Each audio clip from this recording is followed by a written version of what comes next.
Do you like conversation on a variety of topics? Feel like no one wants to talk about the things that interest you? Tired of only hearing the same political, sports, or catastrophe talk? Yeah, we feel that way too. Join two high-functioning geeks as they discuss just about anything under the sun. We can't tell you what we'll be talking about each week because we don't know where our brains will take us. It will be an interesting conversation though, so hang on and join us. Here comes the relentless geekery. Alan, good morning. Oh, green. Are you wearing, is that green? Exactly. Color coordinated. I have many of these. They're like from J.C. Penney or something like that. I'm trying to think what the brand name is, but they fit me perfectly. And so it's like, how about one in every color? And then I have like 12 of them now. Well, that's good because green's like the opposite of orange. So it's the antithesis of your favorite color. Exactly that. You know, it's and what's funny is I don't wear as much orange as I once did. You know, have I talked about this? I wore so much that I became known as, you know, the guy in the orange. And then I found out that there was a guy that they called the Orange Man on the East Coast that was actually kind of an oddball, maybe even a lechy oddball. And it's like, well, now that I'm going to more, you know, now that I'm more towards the East Coast in Cleveland instead of Chicago, and when you go to the AG, I don't want to be, oh, there's that jerk. There's right, that, yeah. talk to him. So luckily, I think I'm different enough that I get to wear orange without being labeled the Orange Man. Right. But you know, that's where if you go to conventions and stuff like that, or one of the things, you know, a lot of places nowadays are having codes of conduct and ways to make it so that everybody there has a good experience, that it shuts down the worst of the trolls, the worst of the bullies and the jerks and stuff like that. But way before you formalize that, there was always that underground network of people knew who the jerks were, the people who were bad drunks, the people who were pickup artists, the people that would corner you and have a 2-hour long conversation on their favorite topic. You know what I mean? So already back then you had that, especially, I don't know, the ladies seem to have the network of Right. warning people away from the people that would take advantage of the fact that you've never met them before, and they can be all smooth and charming and slick and get you drunk and take advantage of you, like it's always been. You know what I mean? That's getting together for festivals. Part of it is losing your inhibitions and, like, in a human way, saying let's make sure that we don't have inbreeding in our community. Let's go with other communities. and I think that's, you know, one of the slightly darker sides of social media now, and so much connectedness there. I mean, you know, we talk about it, connectedness is good, there's a lot of good stuff, but Right. The downside is you see when people say, oh, I had this experience. Well, there's one person saying it at this one thing they went to with this one person, but then they see, you know, a million people see that, and it makes it seem like it's bigger and more than it is. So then everybody starts assuming every convention, every person, you know, and, you know, as a guy, when I was dating again, it was like, I'm afraid to say anything, do anything. Is someone going to like hit me with a lawsuit or harassment, or I'm just being innocently saying something, but they took it the wrong way. Because, you know, bullying nowadays isn't they punch you in the playground and knock you down. It's I said something and I'm bullying you. Exactly. I had a difference of opinion, but I said it, you know, so that you didn't, like, I know what you're saying. Yeah. You know, the phones come out way too easily and early nowadays. So I have a prime example of, you know, I go to Halloween every year, which is the big Mensa regional gathering in Chicago right around Halloween. And a friend, Bob Finnegan, was doing a lecture on, and this is kind of a funny Mensa topic, like the sexual practices of animals.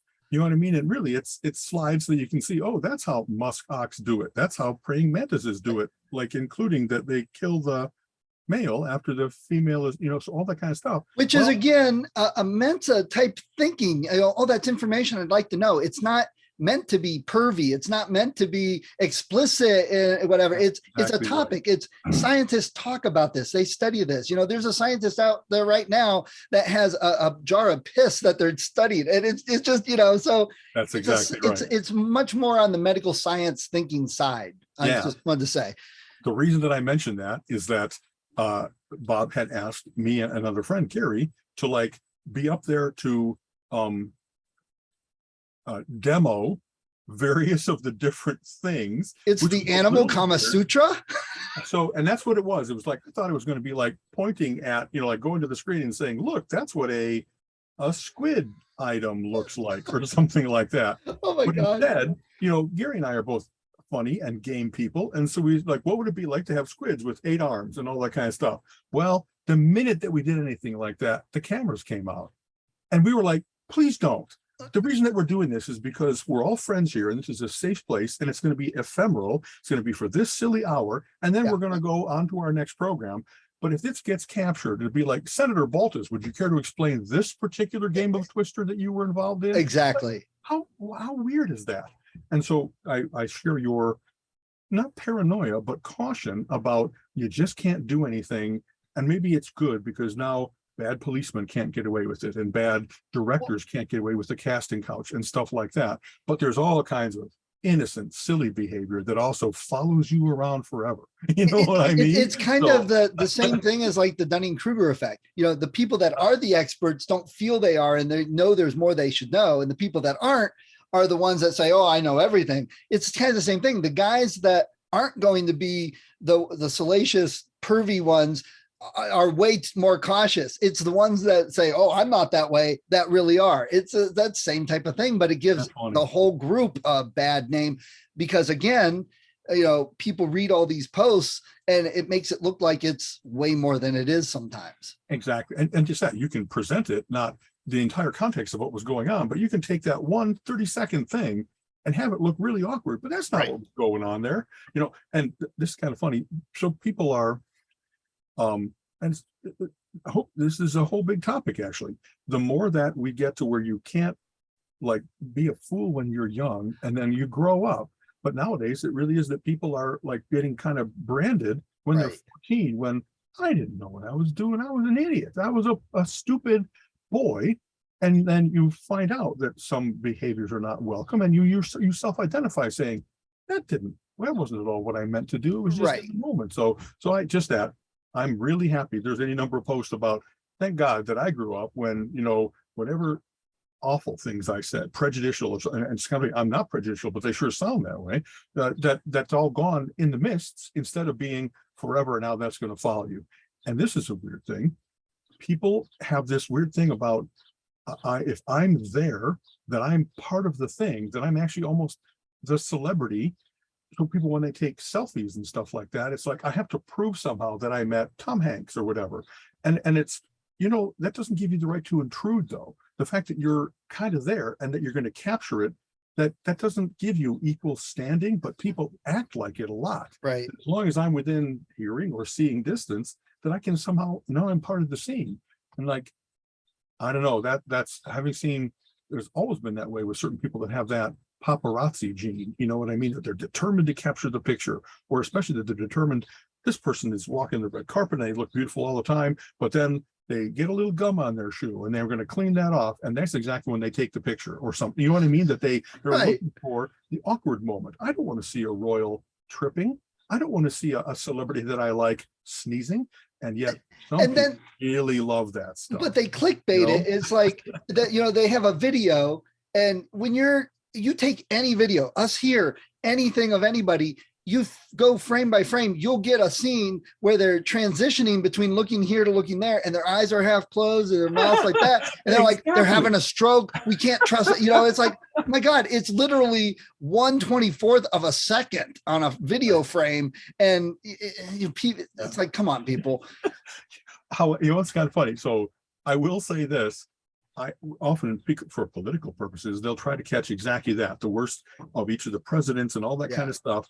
And I know when I've seen pictures of Biden that he looks awkward. They had to go through a lot of pictures because usually he comports himself very politely and presidentially and so forth. And they had to find, like you said, that transition, that awkward picture. Whereas when I see 24 photos of Donald Trump, they're pretty consistently, man, what a jerk. He's always sneering. He's always like, he doesn't look pleasant. He looks aggressive. The worst of them, of course, where he fakes being handicapped and makes fun of that. But in many other ways, just, he doesn't look like you don't have to search to find a bad picture of him. There's many, many, many bad pictures because maybe he doesn't care. Maybe he's unaware of how he's presenting himself. Maybe that's part of his persona, is to always look like he's the barker. He's the guy that's leaning in your face. And that kind of is his business persona. You know what I mean? There's any number of people that he's intimidated or cheated because he just doesn't care. He doesn't care that he's wrecking his reputation. Better than everybody. Exactly. And unfortunately, the people who don't care about reputation, who don't take that as a warning signal, then they're the next fool. You know what I mean? After you've heard that he screwed over his last 10 contractors, why would you be the guy that's going to build him a deck? Why in the world? Nope. You know what I mean? But people do. But, you know, looking at some of the news and things going on, it seems like more people are coming at him like, yeah, you know what, we need to talk. And he's getting his comeuppance, and more rats are abandoning that ship, it seems. And maybe it just took whatever that monument of data, whatever that wave that was going to finally push it past. Well, we just don't really have all the information. No, now we have more than enough information. And of course, we had more than enough information then. He already had a 70-year career as a grifter and a con man and a liar, and yet people were, wow, you know, he says what I think and feel. It's like, you think that you should be raping people? You think you should be walking into roomfuls of partly clad 13-year-old girls? You think that you should be making fun of a handicapped person? That talks to me a lot more about you than Trump, my friend. That's his superpower, his skill. Yes, you're absolutely right. Teflon, the thing's bounced off of him or something. He's able to figure out what people want to hear and say that. He doesn't necessarily mean it. It's not necessarily the truth of what he does, but when he says it, he convinces them that, you know, hey, I'm saying exactly what you want to hear. And there you go. That's all you get. I hope you don't mind this. I've been reading this great book, The 100, the most influential people in history. And so much of it is about, what does influence mean? It means, do you have lasting influence? Do you have effect on peers or other people that carry on your good work and so forth? And so there really are some pretty nasty people. You know, Niccolo Machiavelli wrote a whole book about that. The only way to win is through force and violence. It isn't negotiation and pleasantry, if you will. And there's any numbers. You know, Stalin was an amazingly influential person while he was conducting horrible pogroms and death camps and all that kind of stuff. So what will Trump be part of history? Maybe because he was the lead of this weird seismic sad period in the United States where we just abandoned decency for a couple of years. You know what I mean? We just decided that to let the worst of our nature out, and he was our avatar. And like, we'll right ourselves. You can't have a nation stay together without there being a certain amount of please and thank you, without there being a certain amount of contracts matter that you have to keep your word. You know what I mean? Right. But he gave ourselves a taste of what it would be like if it was really back to the Wild West and brute force and BS like that. You know what I mean? So yeah, and we've talked about that. You know, not all history is good. Not all things that make an impact and people should know about are pleasant and good. The bad stuff sometimes needs to be. I mean, we have a whole description word, Machiavellian. You know, I mean, so there's an impact. You know, and Trump, we really won't know. It has to be history. It has to be in the past. So when he's dead 20 years post, then people will reassess. You know, the kids being born now that really don't know any of that, when they're 30, 40, that's when it's going to start, you know, shaking out a little bit. Exactly. It was reassuring to read about, like, you know, Napoleon kind of like conquered a lot of the civilized world, but then he lost, he was exiled twice. You know what I mean? He died. It's that there is still justice. There might be that the wheels grind slow and that it takes a whole world banding together to stop the Hitlers of the world. Right. And that there is something about human nature just isn't going to allow for, I don't know, whatever terrible. You can be influential by committing atrocities, and yet the world rights itself, because sometimes when you see that, you say, never again, nie wieder. And we can only hope that we learn the lesson of that it's not just, you know, I don't know, I'm reading a book from of 2,000 years of people, you know, that's kind of how long recorded situation. Right. Because there really are a whole bunch of BC people, Confucius and so forth. And yet we really have, the system writes itself out of, humanity won't stand for it. They won't stand being subjugated for any more than a certain amount or a certain amount of time or a certain amount of terrible depravity. And people that we're concerned with nowadays, like Pol Pot, terrible, you know, tyrant dictator, but he was around for like 5 years, 3 years. Right. He was quickly disposed of because he was so aggressively insane. And I hope that, you know, you know what I mean? And you know, sometimes it takes and I've heard this over and over, with the groups I run in, it takes our stories to bring that about. That's what science fiction does. It points out the flaws in society without beating you over the head. And now we've got our superheroes fantasy. It's doing some of the same stuff. I think the comics delve into things deeper, like Tony's alcoholism, or how he set everything up for Civil War. They didn't capture that in the movie, but right. they bring it out, and more mass people are, the stories get people thinking, so. Exactly. And in fact, another thing they talk about is, there's any number of people who did great work, but there's a great quote, I've done what I could because I stood on the shoulders of giants. And that, they show some of those amazing through lines of, you don't get the space program without the first people that did electromagnetism, and the first people that did gravity, and the first people that did like how do you make a combustion engine, you know what I mean? And that's not, of course, what we use for the space program, but that idea of Steam.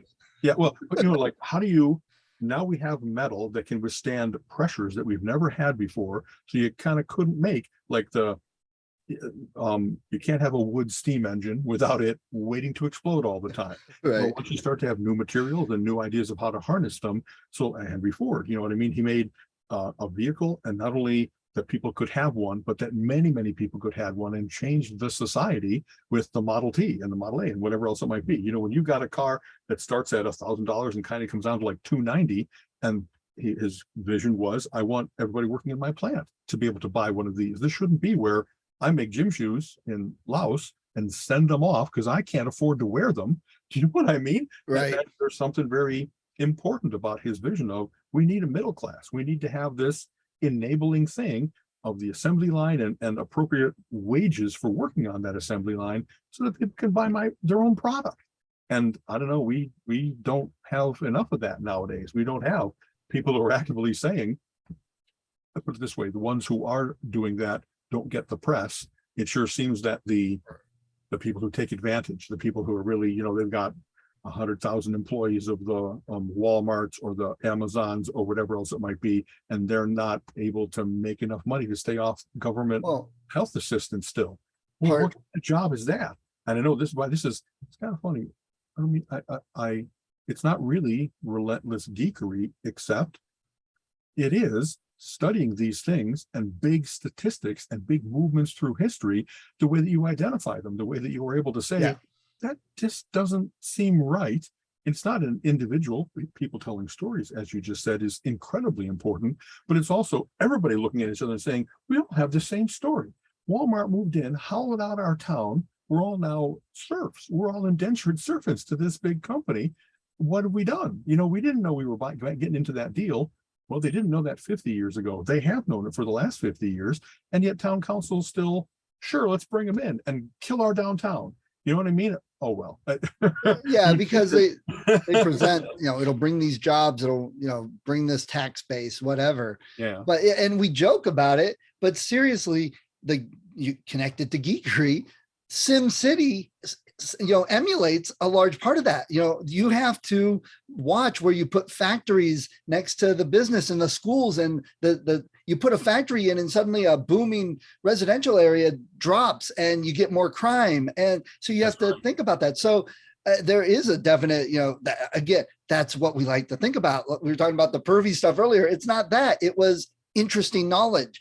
How towns are set up and how the economics work. That's all stats, interesting knowledge. Yeah, I'll tell you that. What a great example. I mean, Sim City has got to be like 30 years old now. Oh my God. I played the first Sim City on an Amiga in like 87, 88. Me on a Mac Plus, where it was still black and white. We didn't have color yet. Right. And yet what you just said, all the lessons of, you start things rolling, and then you start to see maybe not unforeseen consequences, but you have to actively manage. What's that going to do to traffic? What's that going to do to the tax base, or how things will continue to grow without you being the one now directing it? Now you're starting to like pull the levers of the system, but it's not everything that you're God and controlling the entire thing. Things have their own momentum and their own growth initiatives and stuff like that. So I learned incredible lessons. And in fact, I hope that part of the reason that we're now getting to, what are we going to do about roads versus high-speed rail? What are we going to do about hollowing out cities and returning to walkable cities,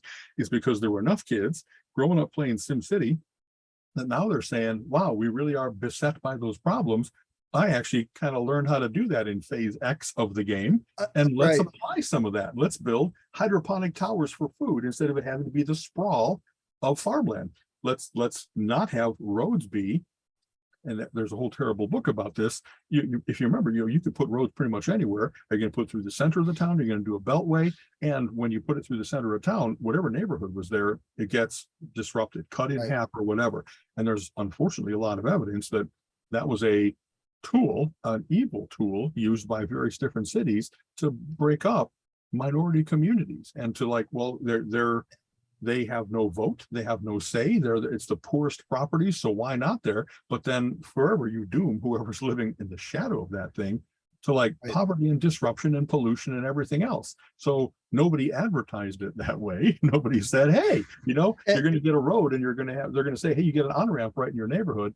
Well, how nice of you. But you get all the blight that goes with that too. Right. And provably, you know what I mean? Now that we've done this a number of times, we know what's going to happen. The worst example of that has got to be the Vogons and their horrible poetry. Exactly. If you're going to let them put in interstellar bypasses, you have to go with their art too. Go find it in the cellar and that locked cabinet with the one light and the leopard or whatever. Beware of the leopard. Exactly. And you're right. That's the great thing about some of this stuff. SimCity probably inspired a lot of planning engineers and stuff like that. It's just like Rock Band, even though people are like, oh, if you're going to do that, you might as well learn to play. You're missing the point of a video game, that it gives you that fantasy and that, to play. But there are people that played Rock Band that now went on to play music and enrich their lives because of it. Real guitars, real drums and stuff. Exactly. Video games can be dismissed, but it's a bigger industry than football right now. I hear you. So I love all different kinds of music, but some more than others. And one of the reasons that I often dismiss them, if you will, is because they're too simplistic. There's 3-chord rock. There's nothing to the Ramones or the Velvet Underground or whatever else it might be. And the reason I mentioned that one is I saw a great quote that said, Velvet Underground was not the band that won all the awards, but it's the band that everybody else hearing them said, I'll start a band. It caused the creation. Have I mentioned this before? That it was like this seed, and everybody's like, if they can do it, I can do it. I'll get up on stage. And same maybe with Iggy Pop and the Stooges, and there's a certain amount of youthful energy, if not craziness. But then everybody's inspired to be, I'm going to give it my shot. And sometimes wonderful things came out of that. Sometimes it was only reactive, if you will. The Sex Pistols didn't exist to like make pretty music. They did so they'd have a stage on which to tell, here's how horrible our system is, and I got nowhere to go except to stand on stage and yell. You know what I mean? Right. So. Yeah. And it's funny you say that, because some of those groups were created by corporate minds to specifically take advantage of that, and they still created a phenomenon. Exactly. So I know we're all over the place, but that's because this all is how our minds work. I'm seeing the latest cover of Rolling Stone is another K-pop band, Korean pop that is taking over the world in many ways. Yeah. It's amazingly popular, making lots of money, many videos and stuff like that. And yet it really has gotten to be, wow, I don't know which one this is compared to kind of the last half dozen.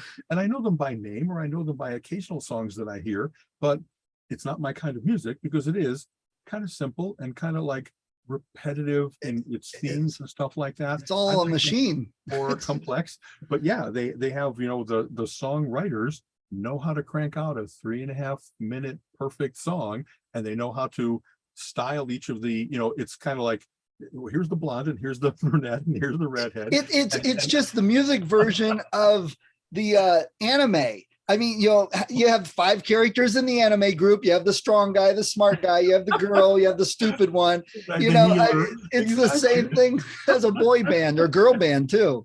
They're absolutely, I mean, especially the multiple cultures of that, there really is like that cross-pollination of cultural archetypes, if you will. It's really apparent in their music and in their games and in their live action stuff. When are we going to have, I don't know, what's the equivalent of the Super Bowl? That must be all K-pop bands. The biggest tour is going to be them taking over like a Super Bowl sized stadium. Yeah. I guess they're already doing that in the United States, and I don't know, young people, young girls who really fall in love with them, and like tickets, however, are not young girl prices, so mom or dad has to take them. Right. And there's this incredible industry because what you just said, the corporate people who created them, they didn't do it. Hey, let's give these young kids a chance. They did it because I know that I can have this be not a flash in the pan, but let's say a 5-year run. Yes. You know what I mean? I'm going It's to a, make a ton of money off they're of they're that. total corporate creations.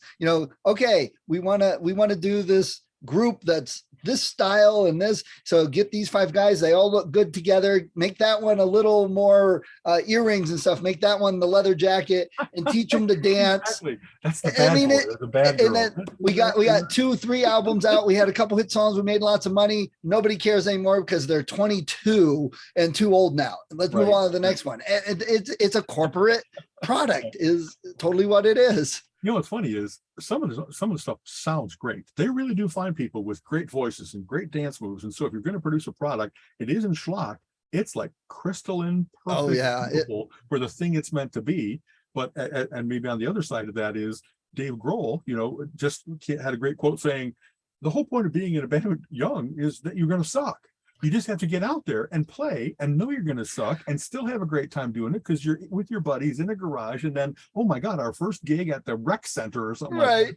And I then love Dave if you Grohl. keep going too long enough, you'll stop sucking. You will get better at it. Right. And that has always been, I guess, my American example, and British and various other places, is that you got to be in those skiffle bands when you're young to like make your mistakes, tying it together, what we were just talking about, suck when nobody's really watching you and filming you, get it all out of your system. And then by the time you're ready for your first album, your first video, whatever, you at least like you're watchable and listenable. And Right. stuff You like hope. So, Well, and that's, the K-pop compared to what we normally listen to. That's one of the things when I was at the Supernatural convention and Saturday night concert with Louden Swain and God. I mean, come on, when God's singing for you, you got to be a good band. That's right. That's right. But I loved them because they were a classic sounding grungy guitar band. That's what they were. They didn't have synths. They didn't have a lot of weird effects and all sorts of things. Nothing wrong with that, but this is what they were. And there's just sometimes that garage band sound and feel of a Absolutely. crunchy guitar. I went to school in Champaign-Urbana, Illinois, University of Illinois, and I loved when the bands I loved came through, the UKs of the world and stuff like that. But what's some of the best times I had at show? Captain Rat and the Blind Rivets, a local band that just went up there and they had their hour-and-a-half set of dun, dun, dun, dun, dun, dun, dun, dun, all perfect bar band, perfect grunge band, if you will. George Thorogood, the reason I still love seeing him is because he's like the most accomplished at that. You know what I mean? He's like a bar band made good. And who knew that, I'm so much how many songs of his are about drinking when I'm not at all a drinker, but I'm there singing one bourbon, right? one Catchy. Yeah, he hit that right, just perfect, exactly. and that's, he's not trying to be anything else. He's not trying to be what he's not. And he hit that so perfect with that. Exactly. Yeah, there's just times, man, you got to get that guitar band and crank it up a little bit and just rock out with it. Yeah, exactly. The blues influence you can kind of tell where they came from because he'll talk about, that he loved Lightning Hopkins, or I'm not, he has many times like it's the same kind of like inter-song dialogue and stuff like that, but that's kind of what you're there for. It's almost like not comfort food because it is aggressive, but that's what I want to see tonight. Is I want to see him and his band having a great time. I want to hear that deep saxophone. I want to hear him on slide guitar. Yeah. You know what I mean? And bad as a bone. Another good song was Stuttering in It. Bad. Yeah, it's like AC/DC. Every other song, some middle school sexual innuendo joke, and with a heavy guitar and drums. I mean, I have grown to appreciate them more than I did when I was young. They were one of my nemesis because they were so popular and kind of pushing out other music that I wanted to hear. But now it's like, well, they found their niche and they filled it perfectly, and they have 5 great albums. Have we talked about this? Like the number 1 selling album of all time, or some huge distinction, is Highway to Hell. That it's sold like I don't want to get the numbers wrong. 40 million copies. Yeah. Like, or maybe it's the band has sold. You know, when they Was talk it Highway to Hell or the Black Album? Back in Black, it could be either one of those. Yeah, I think it's, yeah. But and I think might it be that they as a band have sold like the 8th most of any band ever total. And like, well, I would immediately say Beatles, Rolling Stones. I could start naming the ones the Eagles that I know are popular. Pink Floyd, because they had an album that was on the charts for 5 years. Yeah, The Wall forever, or Dark Side of the Moon. Sorry. Exactly. And but then like AC/DC, really? Well, because they were for the perfect time. They they had like 4 albums in a row that each sold 5 million copies. Right. And whatever. I kind of like knowing that no matter what, the Allman Brothers have sold more than like certain bands that I admire, because there's something to be said about who doesn't want to hear a good Allman Brothers jam or a good AC/DC Thunderstruck. And Thunderstruck is actually one of their like more orchestrated fancy songs. It is, actually, big balls. And it wasn't even a 70s or 80s. That was in the 90s even. That's right. That was their renaissance. That was their comeback. Yeah. You know who I miss in excess? They lost Michael Hutchence, and he was a great front man. But like they were a hook hit maker machine. I don't think Hutchence was the main writer. I think it was 2 guys in the band, maybe even brothers. But boy, when MTV first came out, and for like that 10-year period of 80s into 90s, they made great albums. Suicide Blonde and great songs, great albums. I don't think they're touring anymore. I really don't know much about them, but they definitely, the heart went out of them when they lost their lead singer. And I think they actually did find a replacement, but it wasn't the same. Right. You know what I mean? So, oh well. Yeah. So going back, we were mentioning Mensa and the RGAGs. The AG is coming up, and I know it's coming up really quick. And there's a really great program. So again, we've talked about this in the past. People listening, probably a lot of people listening already know what the AG is and the program. Right. But if I do have a few people I know that listen that aren't in that circle and realm. It is a huge get together that has so much variety, and the program is such interesting topics that, like you said, it's not just rocket science.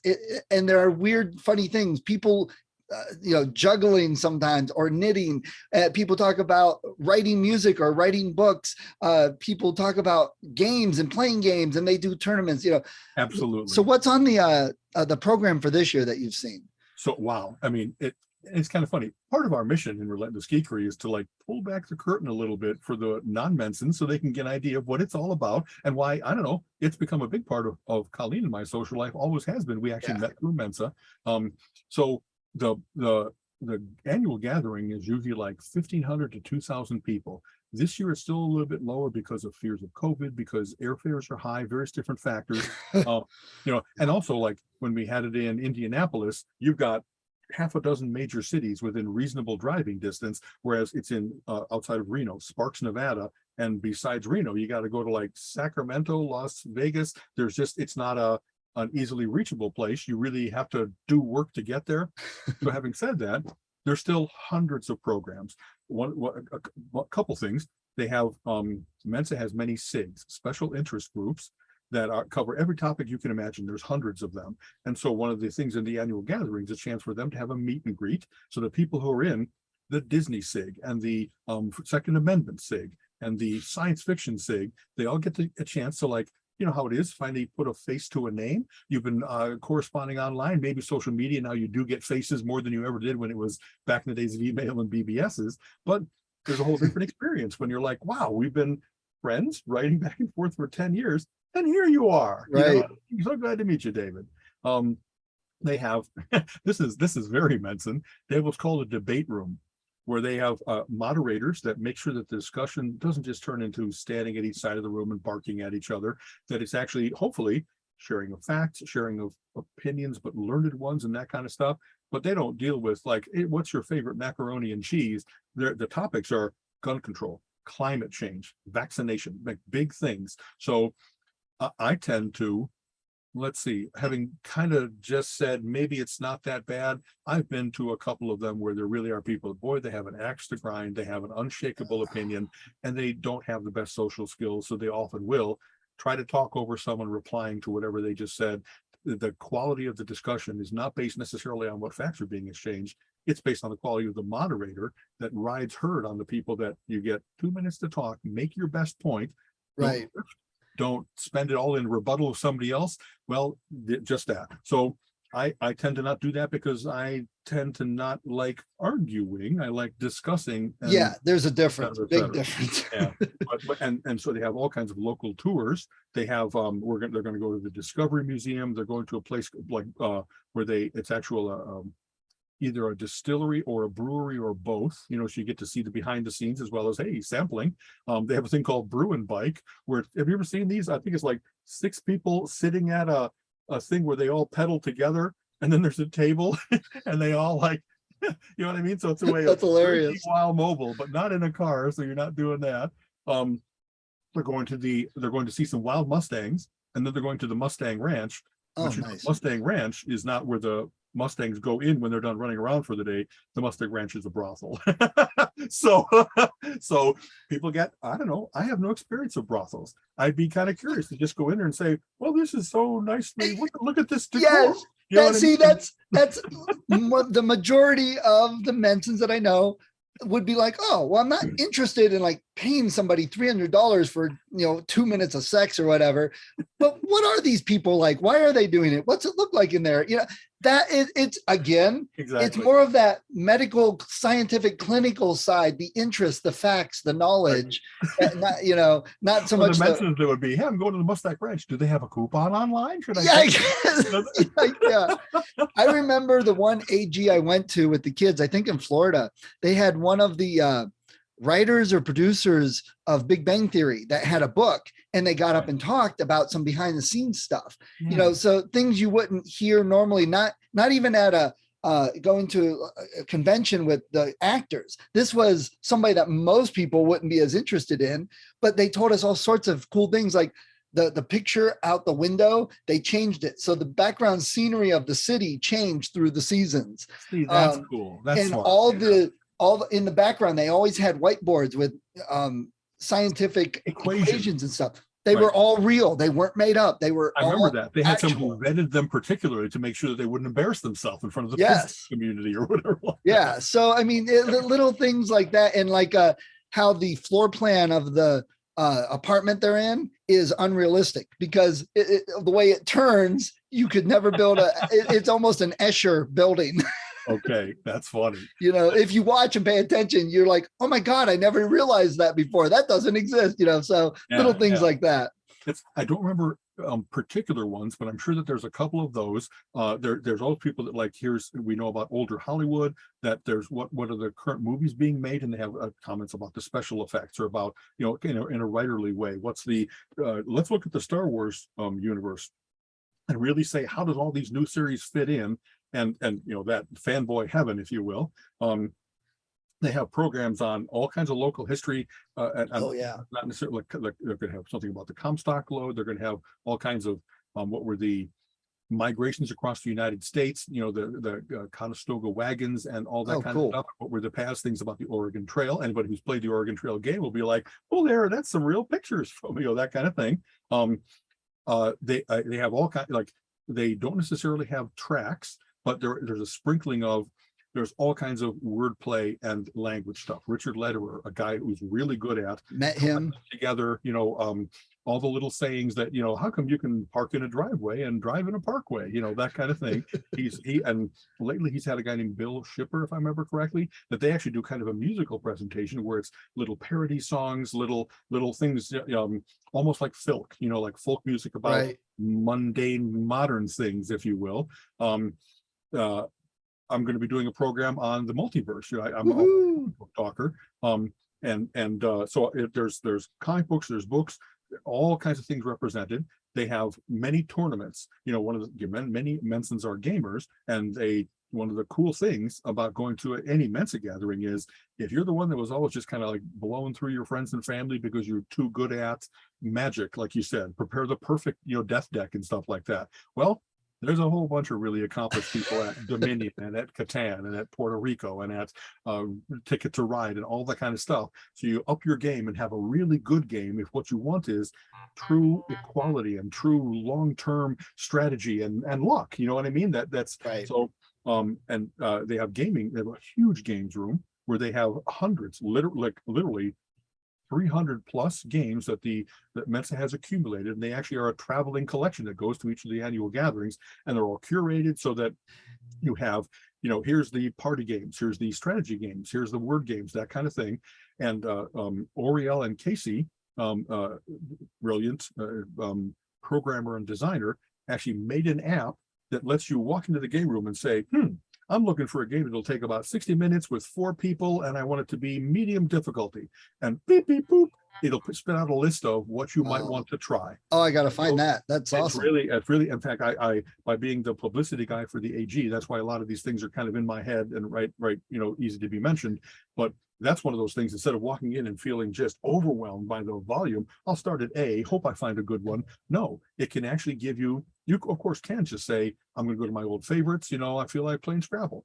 Or there's such a variety of cool things that you can try to find a cool thing. And there's almost always a group that's getting ready to play or what, and they're like, hey, anyone want to play? We're doing this. And it's very welcoming and open for the most part, most of the time. Like, I've always loved that. You know what I mean? That Colleen and I have walked in and joined in just any number of things because they were looking for 2 more. You know what I mean? So they have, there's wonderful special events this time. Hats off to Tabby.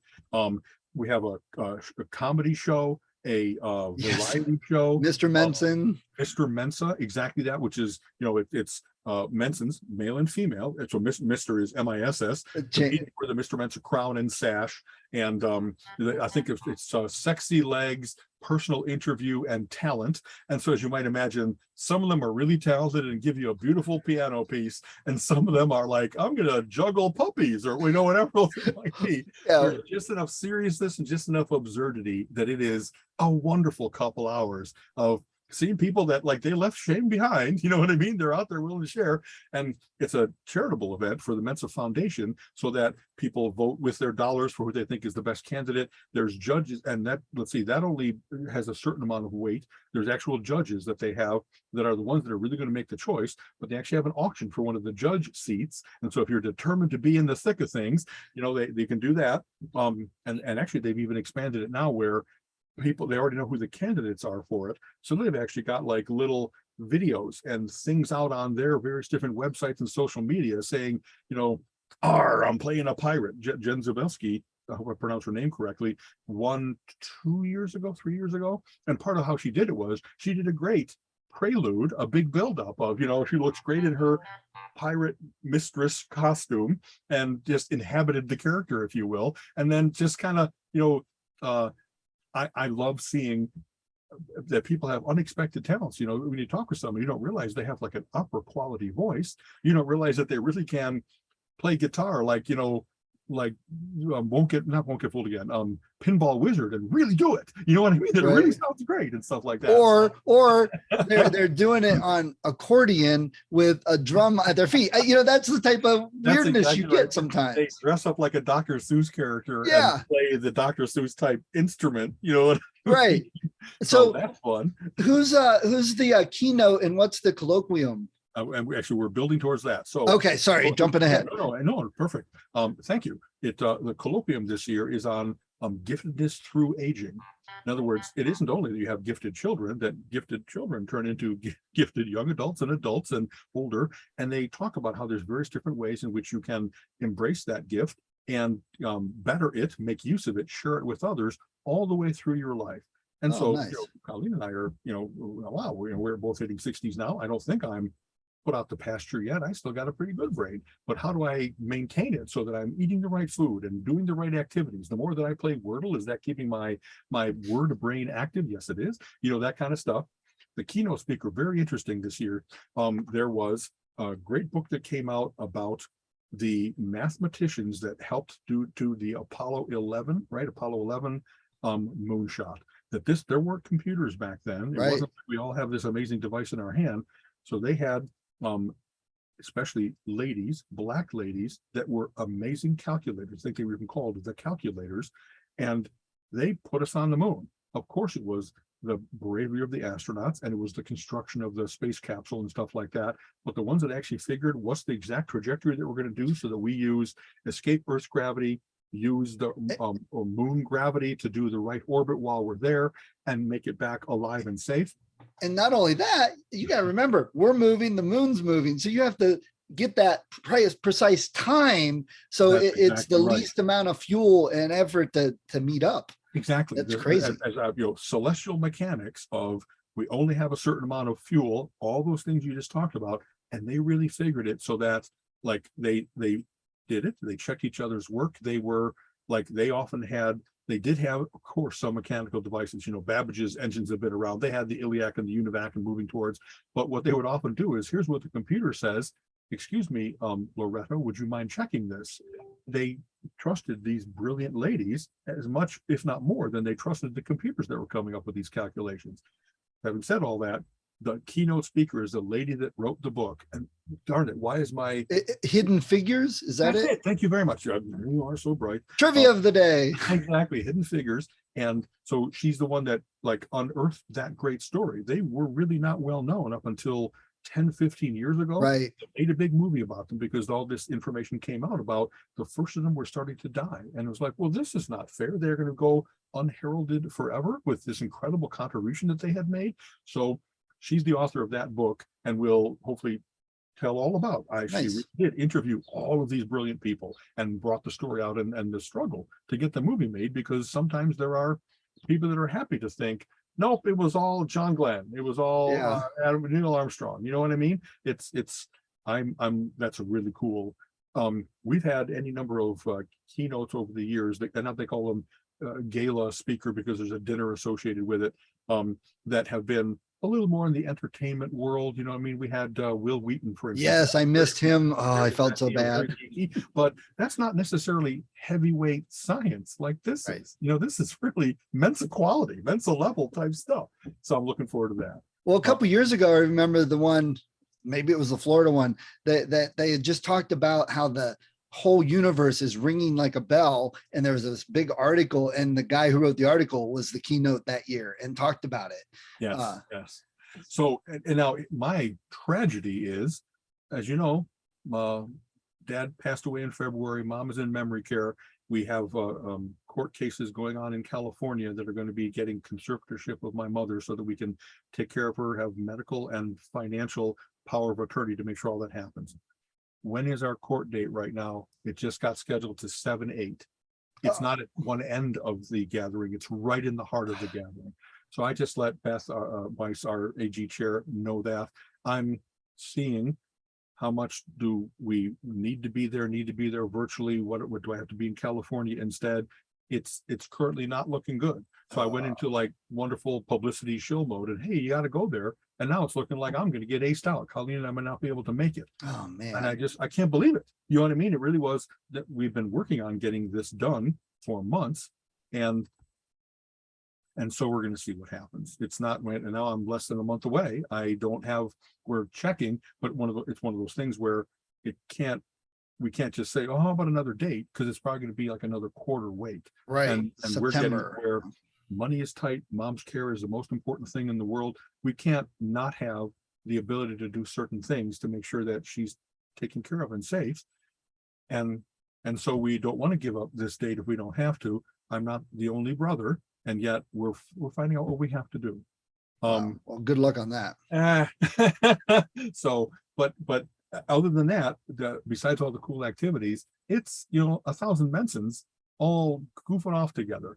The quality of conversation is amazing. Like how we ricochet around and bounce off each other. It's like that at every table that you sit down at.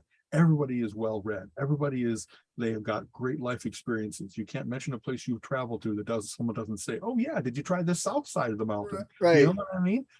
And then the conversation isn't just going to the beach or the tourist attractions. It's okay, if you like this food, there's this small little place we discovered. Or if you really want to see this cool little get up, there's a cool statue and what it means for the history of the Civil War. It's those little things that people will bring up more so than what beach to go to or what shop to go buy something at. Exactly. I've talked about this before. To me, one of the big gifts that you get from people is when they tell you about the thing that unless they told you, you might not stumble across it on your own. It's a little bit an obscure record. It's an obscure place to go. It's a cool food. And I used to, before smartphones were available, I still carried around like a little notepad in my pocket and pens because I took notes all the time as to someone told me a great joke, so I'd write down the punchline so I could share it later. Someone told me about a good TV show to watch that I was unaware of and stuff like that.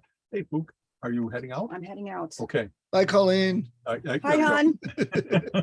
Okay. On my way to Pittsburgh. There we go. Don't Yeah, jealous. to our listeners, that is my wife Colleen going to a client in Pittsburgh that she does travel for business, doing retirement plan type things. So I love you, Poop. I'll see you soon. Okay. All right.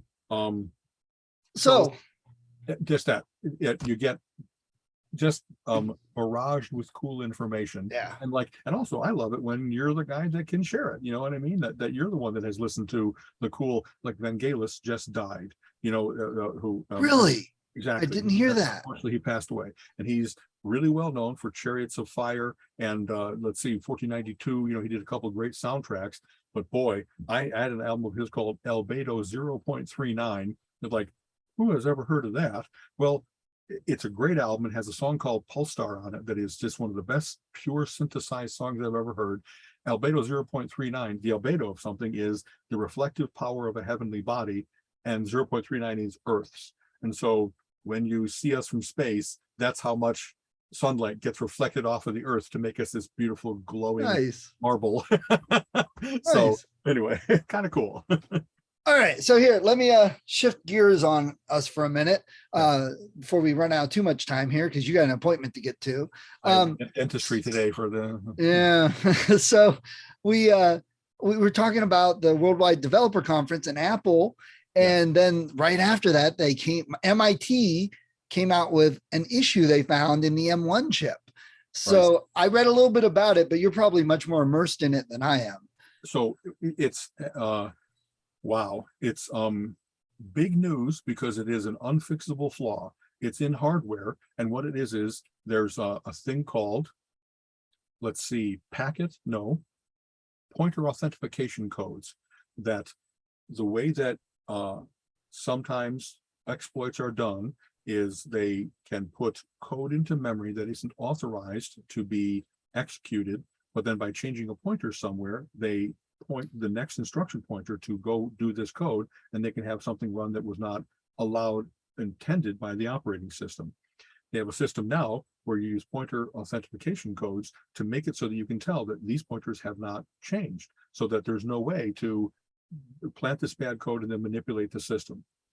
Well, what they found out was that there's only a certain number of variations on the security that they use to make sure that those pointer authentication codes are indeed unchanged.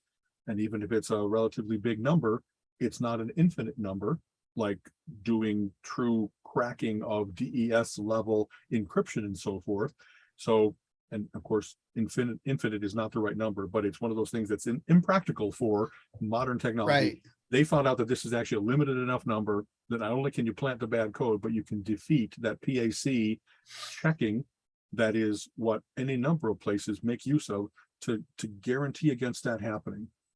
And what's interesting is it was all done for the right reasons. Nowadays, boy, this is an amazingly fascinating topic, and I am only on the surface of it, but I've always been interested in it. Chip design nowadays is amazingly deep. It isn't just run this instruction as fast as you can. They have, how do you do access to the memory that you're going to need, or even the hard drive? And how do you prevent having to go to the hard drive because it's 100 times as slow? So you start doing caching and keep that in memory. How do you do, I've seen many things execute like this before. I'm actually going to start doing things predictively, where my guess is the next chunk of code I'm going to use, the next kind of instructions I'm going to execute are this.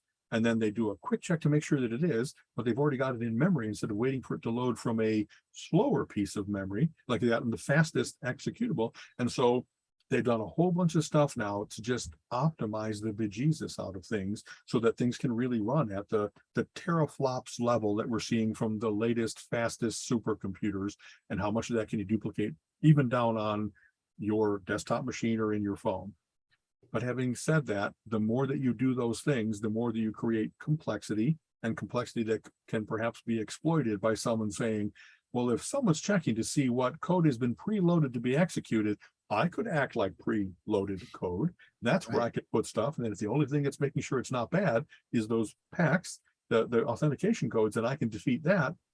So right now, it isn't a real bug in the wild, because loading things into memory in beyond what, and it's interesting because the MIT article didn't go into enough of this. And again, to geek it up, Apple has a thing called the security enclave that it makes sure that everything runs in its own memory partition. You really can't have spillover, if you will. Old exploit used to be that you would, in various different database things, you could have load code and it would actually load into memory and spill over into another section of memory that might still be called upon to execute. And whatever evil code was in that tail end, you could then point to that, and that's where you put your payload. They now have it so that you really can't do that. So there's still lots of things in place to stop bad code from being loaded and to stop the manipulation of pointers to next executables like they're talking about. But what they know is that this is in hardware on the chip, and that you can't issue a software update, an operating system update that now prevents this thing directly. You have to make it so that all the other protections you have in place are always in place and enforced so that you can never create the conditions where this could happen. So I'm trying to think what the exact security guru phrases are for this. It's been seen in the lab, it's possible, but it's not possible unless you kind of just say, here's my machine, try to screw me, I'll give you all the permissions you might need. But that's not how machines operate. Not now. You really do have a whole set of user permissions, system permissions, et cetera, that's actively managed by the OS, and it's looking for intrusions, and it's looking for continually detecting that's not how this should work. Let's go check and see why. So it's not in the wild, it's not out there, and like what the term often used is a zero-day exploit. Occasionally they find things that really are out on machines and that they have to patch it right away now, 0 day, or it could be manipulated by the bad guys to cause bad execution on Apple devices, Intel devices, wherever else it might be. This is not that.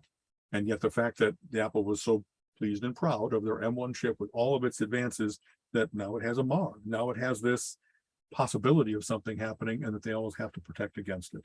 So it is like, wow, what a gut punch.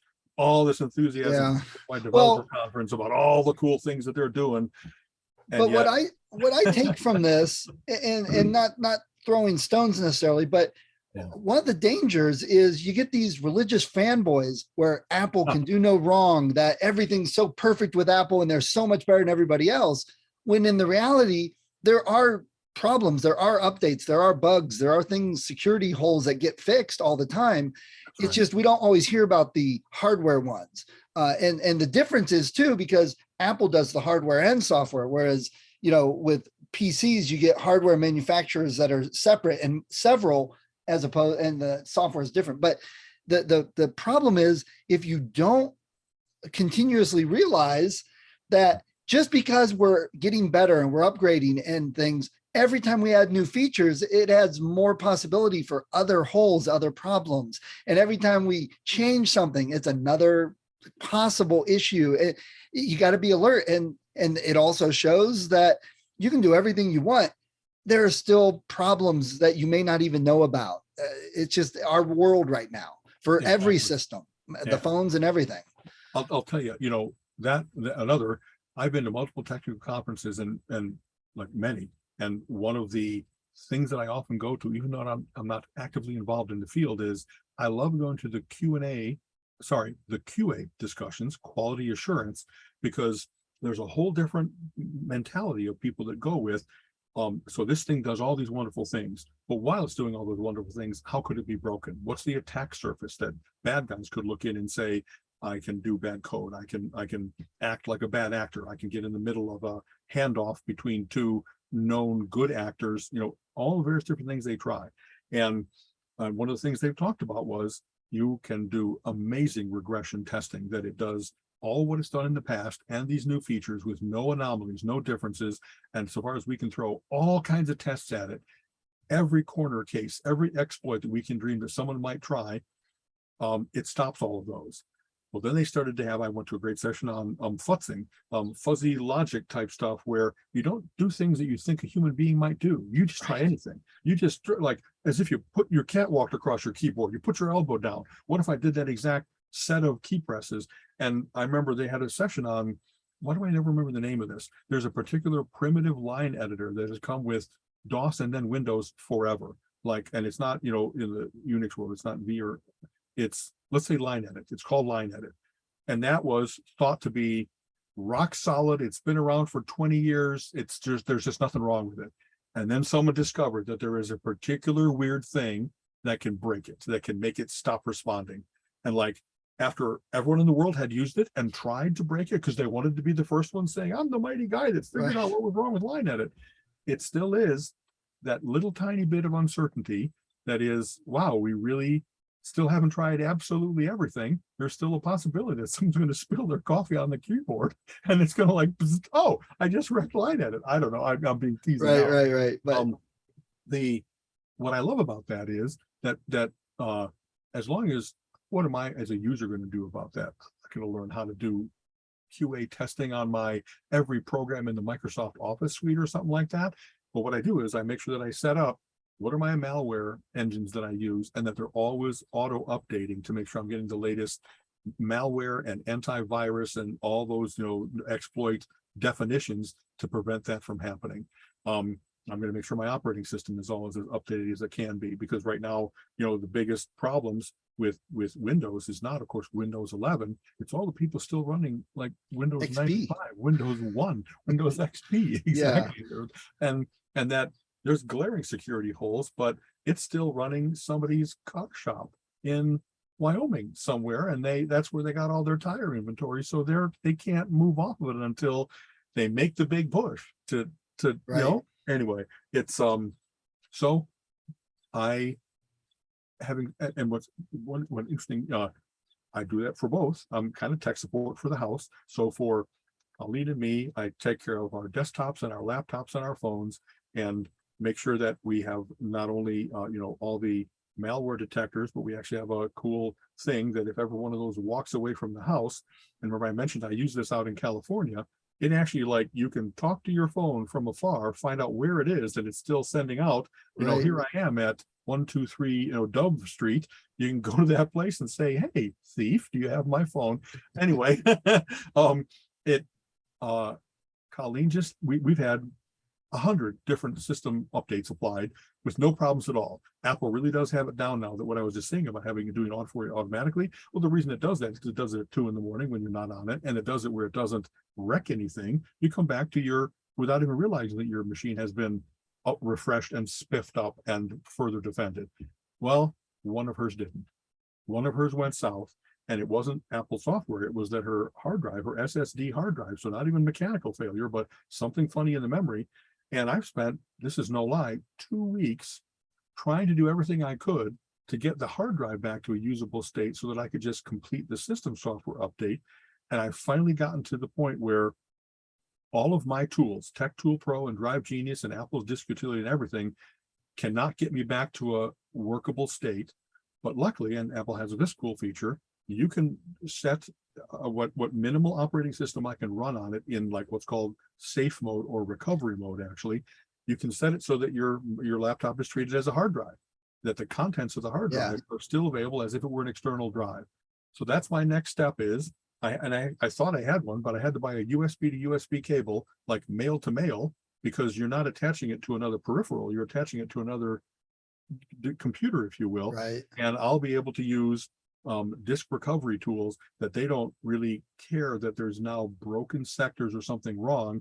They will look at all of what they can get to in memory, recreate the directory structure if they can, recreate the files, and especially all the various different file types, so that it's not just this terrible mishmash. It'll actually be able to say, here's your Word documents, here's your songs, whatever else it might be. But that takes time, and I'm about to try doing that. And if I do that and we can't retrieve some things that Colleen really, really needs, then we're going to send it to like one of those salvage places, and they've got sophisticated tools. Sector by sector on the Sector by memory sector. now. And one of those things like, hey, my laptop fell into the ocean. They got it, and they got all the brine off of it, and they were still able to recover data off of it. And there's valuable enough stuff on there that we might actually pay hundreds of dollars to make sure we get everything off of there. And having said that, that's still, we actually are not only smart about what's trapped on her laptop, she backups to the cloud every day. I have a local backup here that's done over our home network.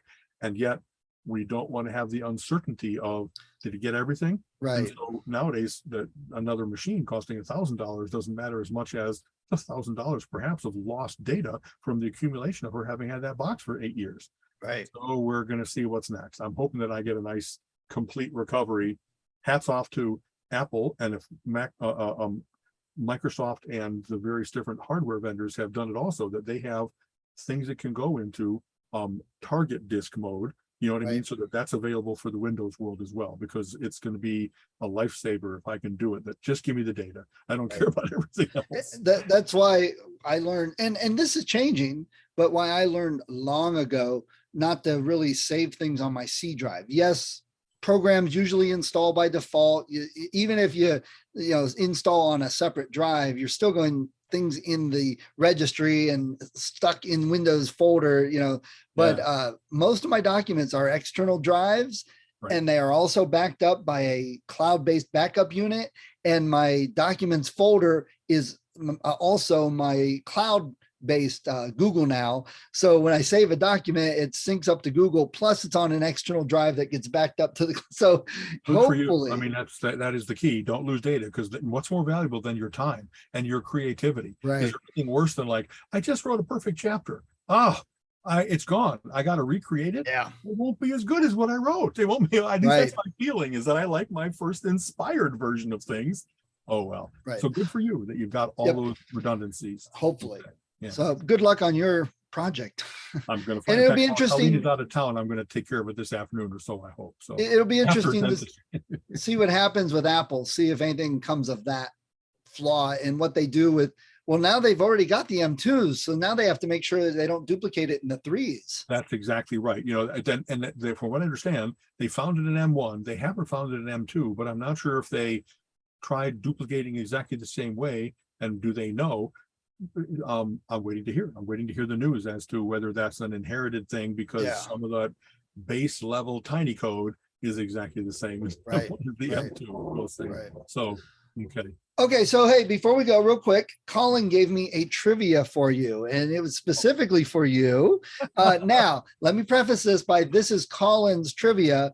Okay. So it hasn't been looked up enough to make sure it is 100% accurate, but he was pretty darn certain that he was right, that he's been reading like the X-Men from when they started, and every issue of everything up to today. He's been working his way through it. That's a huge mythology. Good for him. Oh my God. That's an amazing saga. Well, he already did it with Batman and Green Lantern. So it's just, so he asked me, what is the one character that has been a member of the X-Men that did not have mutant powers? And he made sure to say it is not like later, a lot of these characters were in and didn't have a mutant power, but they retconned it, or they changed something. He's like, at the time they were in the comics, in the group, did not have mutant powers. There's one character he's found. That's interesting. So let's see. Does it have to be human? Because like Lockheed the Dragon, Kitty Pryde's pet is not mutant. It's just he was considering a human actual member. Yeah. Okay. There are a lot of pets. Huh. And it's one of those, when he told me, I went, oh, well, I guess that makes sense, but I didn't get it. Yeah, so boy, nothing springs to mind because you would have thought that they would have had that as being like, oh, we got to make sure we protect Doug because he just knows languages and he's not really a fighter. Right. You know, and of course that turns out to be a really important thing to be able to communicate with lost civilizations, aliens, and so forth. You know, so what's Doug's Cipher, I think is his name. So, yeah. Well, that's still Howard. Hmm.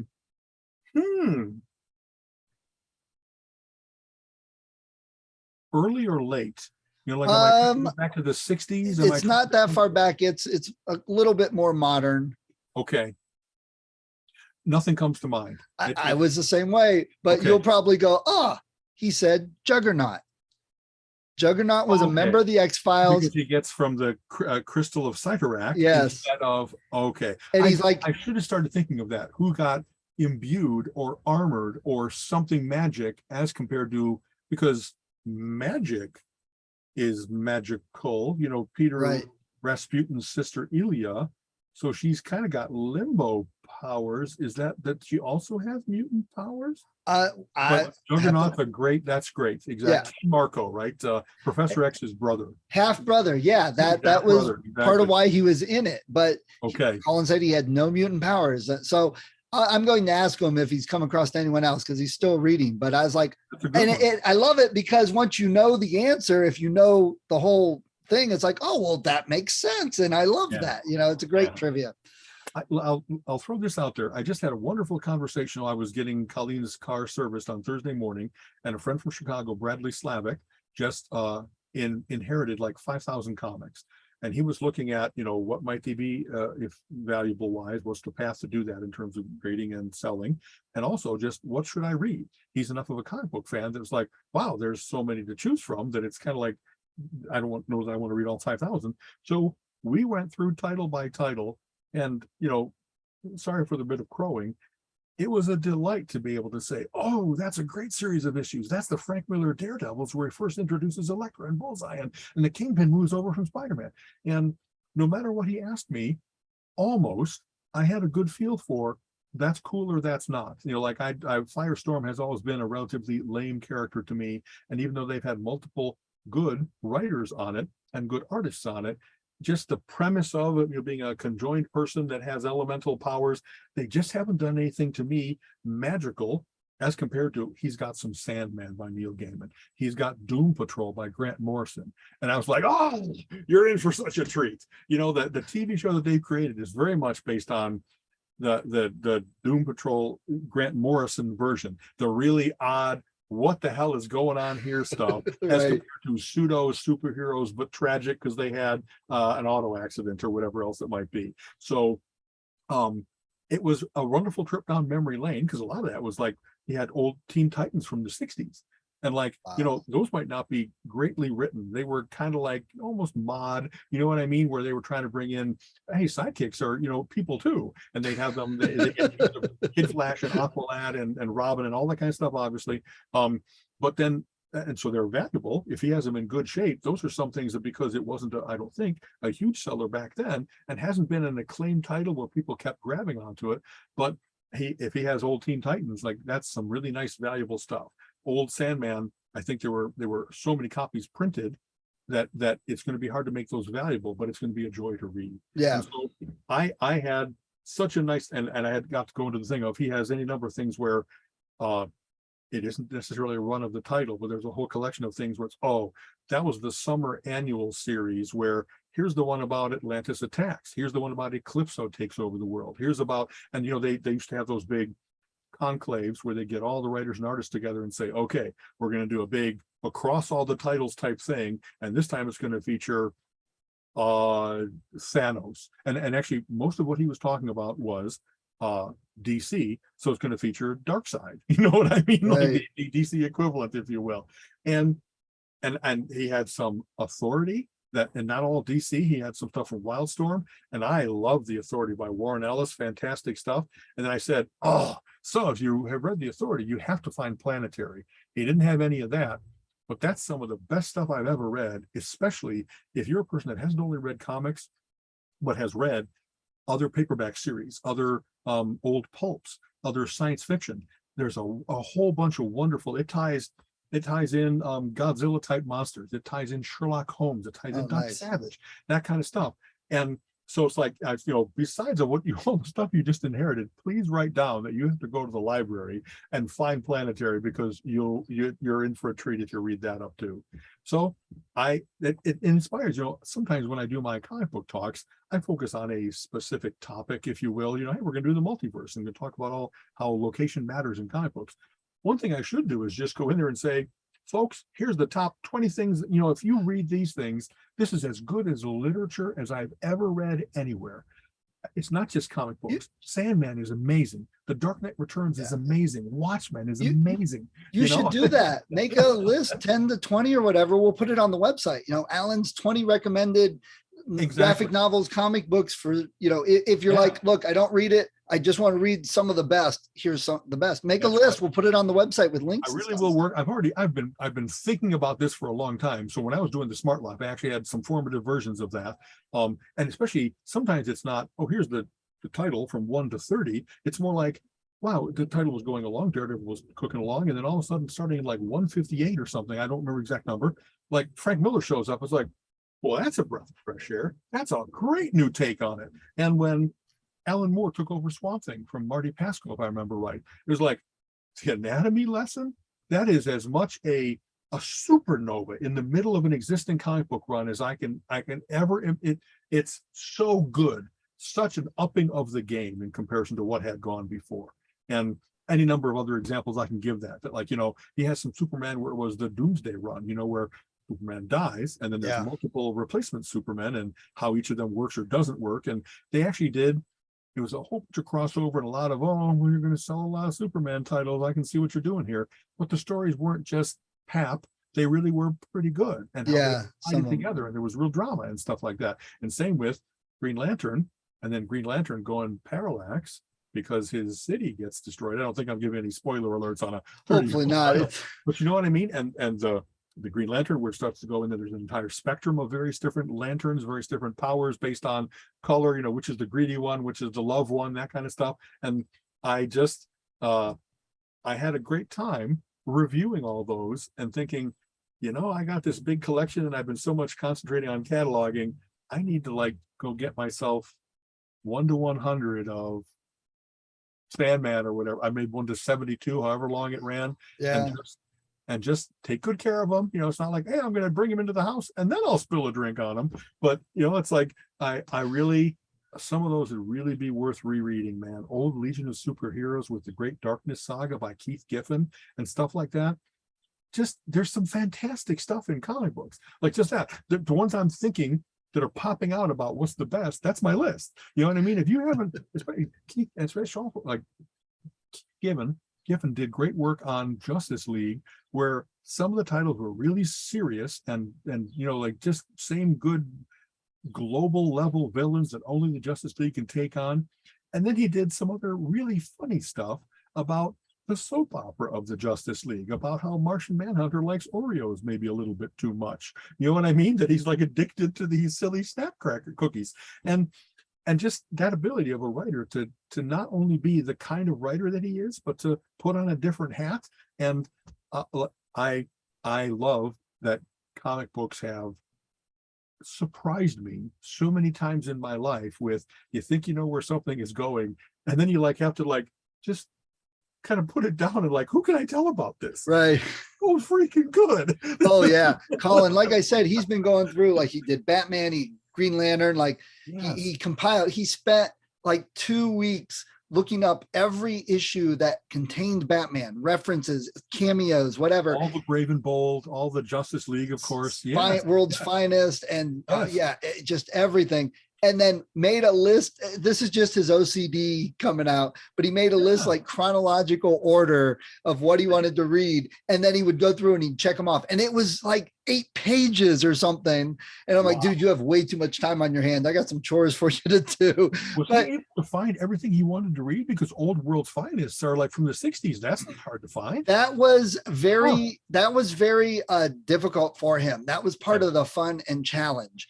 I do think there might have been a few that weren't exactly, they might have been a little under shady means of getting them, because I don't think he got the actual physical of everything.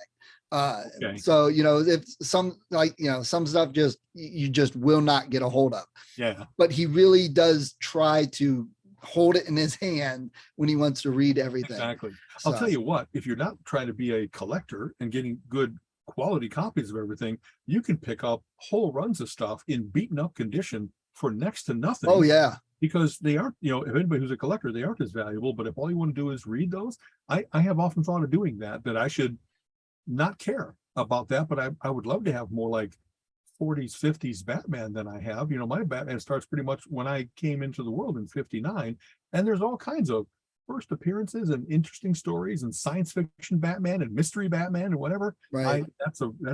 If he really read every single Batman appearance, that's an amazing achievement. Oh God, he spent like 3.5 months, and he was reading like 3 hours a day or so. And he reads pretty fast too. So okay. And again, that's why at the store, people come in and ask him, what's your picks? What do you like? What do you think of this? And he's got the authority now on it. So that's very cool. Yeah. Wow. I'm impressed. Honestly, that I have just read them as they've come out, and I've filled in gaps in my collection and so forth, but I've never done that thing of wow, I'm inspired. You know what I mean? That's kind of cool. There's certain things I can say I've read every single one because they only started coming out when I was collecting. So I really have read every single Lobo or whatever. You know what I mean? He only has existed for so long. So, okay. Yeah. Very cool. All right. Well, I know you got to get moving. Me and the dentist. Thank you for bumping our schedule forward a little bit today. No problem. What did we talk? We have to talk about The Boys. We have to talk about, there's a whole bunch of good TV-ish things coming out. There is too much TV. I was like, I started naming series. People are like, oh, if you watch this, I'm like, no, I'm watching this. And oh my God, I forgot about this just came out. And I'm like, there's not enough time. It's summer. Why is all this good stuff coming out in June? Yeah. I just last night, I'm working on other things, but I often now have my left monitor, I have something running to watch. And I started watching the No Time to Die, the latest James Bond. And it's really good. And yet I was like, I'm just not giving this the respect it deserves. I'm glancing over and seeing, here's the great battle and like, I don't want to do that with certain things. Right. I really pay attention and get all the nuances of a new thing, or when I rewatch something that I really love, I don't want to watch it halftime. There's any number of things that really are kind of like, they are not necessary to have your full attention. Right. But there are some things that just, it's like a matter of respect and a matter of my enjoying it fully. I don't want it to be that it's this little partial attention. I wouldn't say No Time to Die is the ultimate top of my favorite James Bond movies. Right. It's definitely a good stop for Daniel Craig's arc, and there's a lot of, again, it's James Bond. We're not going for the Nobel Prize in literature. It's a popcorn movie with action, and it's got guns, and it does very well. It's a good story though. I mean, it really is different for Bond. So you're right, it needs your attention for the 2.5 hours of what it is. Yeah. That's what my biggest objection to it was, that the villain, and why am I missing his name? Raimi, the guy that did the Queen documentary, Freddie Mercury. He's underused.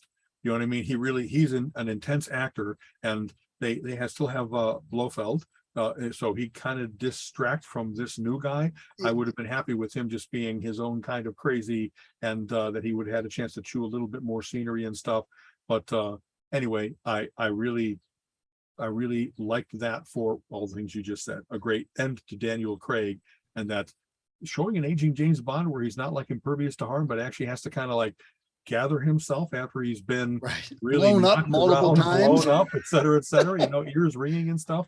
It's the nobility of, he's going to do his duty, even if he's really like not able to do it fully anymore. He's got a bad knee and stuff like that. And yet he masters himself. He gathers himself and does amazing things. So yay for old people. Yeah, it's a new world, James Bond, definitely. Exactly. So. All right, you gotta get going. Thank you very much. Exactly. You have been listening to the Relentless Geekery podcast. Come back next week and join Alan and Steven's conversation on geek topics of the week.